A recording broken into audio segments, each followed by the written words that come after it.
అంటూ ఉన్నాం.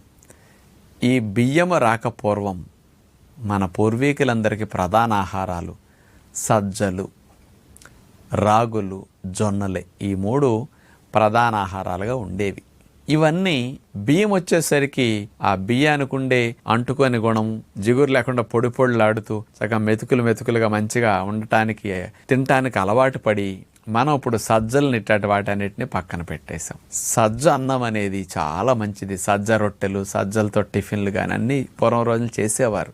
సజ్జ అప్పాలు ఇవన్నీ చాలా ఫేమస్. అలాంటి సజ్జలు తీసుకుంటే ఇందులో ఫైటోకెమికల్స్, లిగ్నిన్ అనేది మెయిన్గా ఎక్కువ ఉంటుంది. ఇదేం చేస్తుందంటే హార్ట్లో ఫ్యాట్ డిపాజిట్స్ రక్తనాళాల్లో రాకుండా చేస్తుందట. మామూలుగా కొలెస్ట్రాల్ అనేది గుండె రక్తనాళాల్లో పేరుకున్నప్పుడు తక్కువ ఏరియాలో పేరుకుంటుంది. కొలెస్ట్రాల్ ముద్దగా అట్లా పేరుకుపోతూ ఉంటుంది. ఫ్యాట్ అనేది కూడా రక్తనాళాలు